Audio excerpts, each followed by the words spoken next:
Em 20 de julho de 1969, os astronautas Neil Armstrong e Buzz Aldrin passaram 2 horas em solo lunar.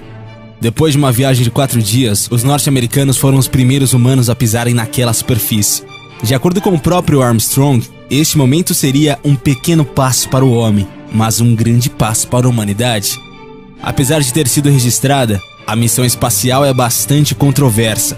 Na primeira, depois de coletar o material e passear pelo satélite natural, os astronautas entraram na Apollo 11, retornaram em segurança e viraram heróis na Terra. Já na segunda, em vez da Lua, os astronautas estariam em Hollywood, fazendo parte de uma grande encenação. E mais, as luzes do estúdio acenderiam logo após o fim da transmissão do pouso pela TV, enquanto políticos e membros da NASA aplaudem a atuação dos exploradores.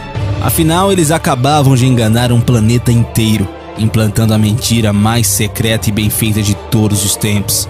Em busca de respostas, nós aqui do Universo Curioso preparamos para você algumas das evidências e argumentos mais convincentes sobre a origem mais fantástica já realizada ou não pelo ser humano. Veja agora se realmente o homem pisou na Lua.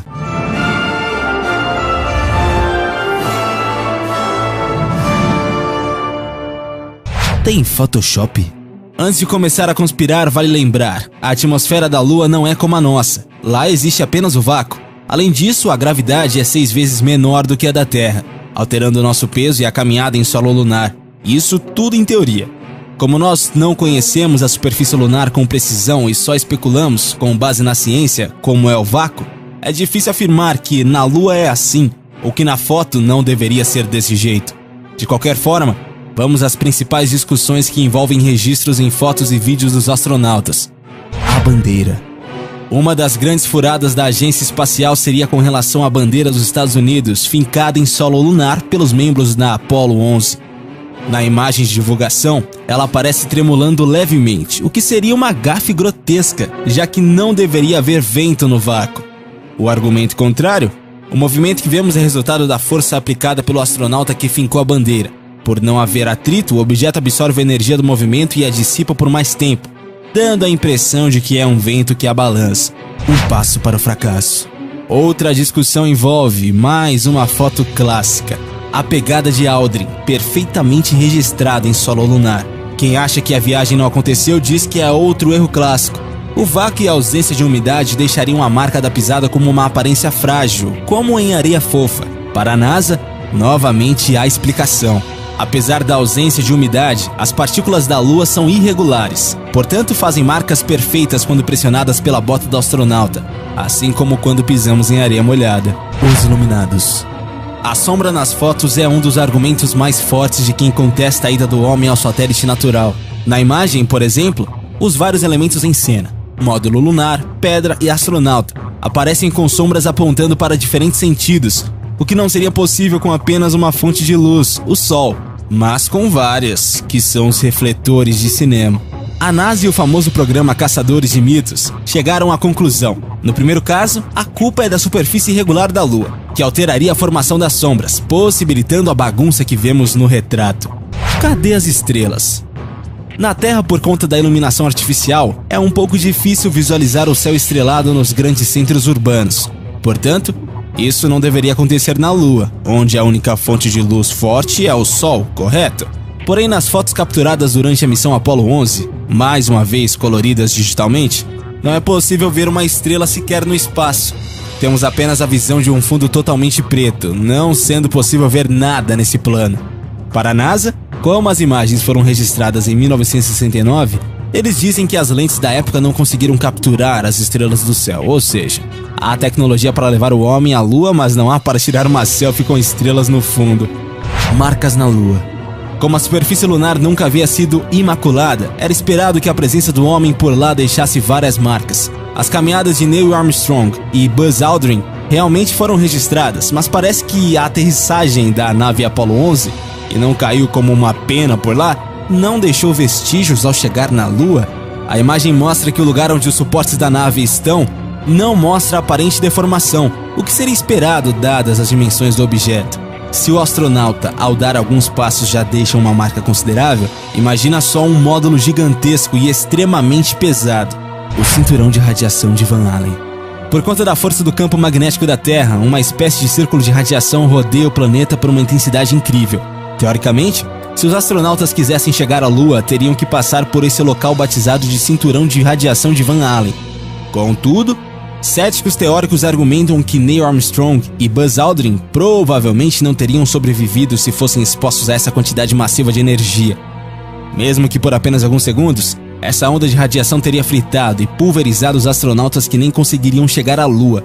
Segundo a agência, o tempo que os astronautas ficaram expostos a essa radiação não foi suficiente para causar danos consideráveis. Além disso, o revestimento interno e externo do alumínio seria capaz de barrar grande parte dos danos nocivos, e o cinturão de radiação de Van Allen infligiria nos astronautas. O C na rocha.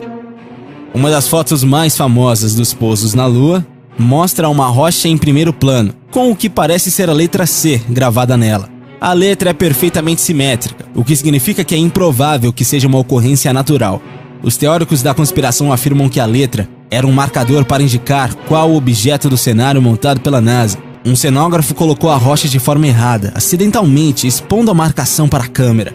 A NASA deu desculpas conflitantes para a letra, numa delas culpando o laboratório fotográfico, que teria adicionado a letra como uma brincadeira. Em outra, dizendo que a letra pode simplesmente ser um fio de cabelo que caiu nos negativos em algum momento da revelação nas fotos. Mãozinha hollywoodiana. Mas a NASA não conseguiria enganar o planeta inteiro sozinha. Uma ajuda de outro órgão bastante ligado ao governo norte-americano seria perfeita: a milionária indústria cinematográfica de Hollywood. As teorias mais viajadas dizem que Stanley Kubrick foi o diretor encarregado da criação do cenário da Lua e responsável pela atuação dos exploradores. E ninguém seria melhor que o Kubrick, diretor de 2001, Uma Odisseia no Espaço, para dirigir a grande farsa lunar. Ele, então, dirigiria a grande farsa lunar. Se foi assim mesmo, pobres astronautas, pois o cineasta é conhecido por repetir a gravação da mesma cena mais de 100 vezes, até que ficasse do jeito que ele queria. Mas e se Kubrick não estava envolvido? Quem iria construir o cenário tão perfeito? Para algumas pessoas, nem precisava. Os Estados Unidos já tinham a região desértica de Nevada, um estado no oeste do país que seria muito similar ao solo lunar apresentado no material divulgado. A volta dos que não foram. A última missão tripulada com direito a pouso lunar foi o Apollo 17, realizada em dezembro de 1972. Depois disso, mesmo com os avanços tecnológicos na área, nada aconteceu. Nenhuma viagem ou iniciativa, apenas uma promessa que nunca saiu do papel, feita pelo ex-presidente George Bush. Antes, vale lembrar que o motivo da viagem não era buscar vida alienígena ou expandir territórios. O ano de 1969 era o auge da Guerra Fria, a disputa hegemônica entre Estados Unidos e União Soviética, e isso incluía a corrida espacial também. Quem chegasse à Lua antes, por exemplo, ganharia muitos pontos em relação ao concorrente. A União Soviética colocou o primeiro homem no espaço, o russo Yuri Gagarin, mas foi Armstrong e seu time que colocaram um ponto final no assunto. Depois da missão de Armstrong, outras 6 tiveram o mesmo destino para coletar material lunar e estudar a região. O argumento oficial da NASA é de que todos os objetivos no satélite foram concluídos e não haveria sentido ou motivos urgentes para outra viagem. Além disso, cada programa espacial custaria uma fortuna, um rombo nos cofres hoje nos Estados Unidos e na Europa. Por fim, o interesse atual está mais no turismo e até no uso de robôs, além de viagens para Marte. O problema é que nem todos engolem essa resposta. A viagem espacial é um dos desejos mais antigos e incríveis da humanidade. Ir à Lua apenas nas missões Apollo e depois parar não é o suficiente.